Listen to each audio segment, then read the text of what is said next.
What's up, everybody? Tyson Roush. Let's talk Jets. Hope everybody's doing excellent on this Monday. We're a day away from the franchise tag deadline. We're a week away from free agency. So there's a lot of news around the NFL. For the Jets, obviously one of their biggest goals this offseason is to put playmakers around Zach Wilson.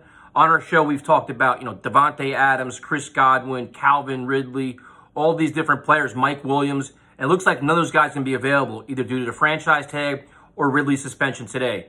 So now the Jets have to make some interesting decisions of how they want to approach free agency. Do you want to be aggressive, conservative, explore trades, or rely on the draft? So the name that's being mentioned the most right now is Amari Cooper, who's going to be turning 28 years old and most likely will be released by the Cowboys, because I don't think anybody's going to trade for him in that contract.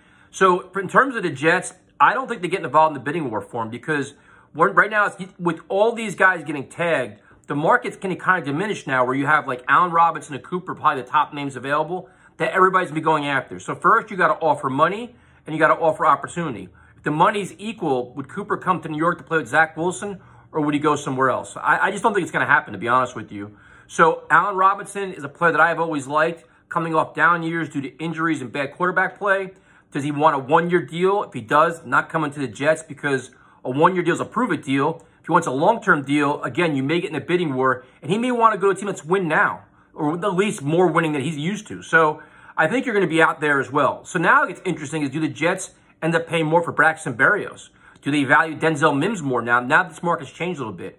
Or do they go after DJ Chark or Christian Kirk? Like, how do they handle this? I think you're going to see a lot of interesting moves here by the Jets, and this is on, you're putting a premium on the expertise of Joe Douglas and the staff, because it's a position of need. There's no doubt about that. If you're going to lose Crowder, Cole, and potentially even Berrios, you have to refill those spots. Or do you want to say, you know what? We'll go with a lower tier guy. I had a couple guys written down, like a Zay Jones or maybe Adam Humphries. Do you want to go with lower tier guys and then say, you know what? We're going to draft. We'll get a first round draft pick, a Garrett Wilson or whoever, and we'll go that way. So this is going to be really interesting. I'm so fascinated by the Jets' approach this entire offseason.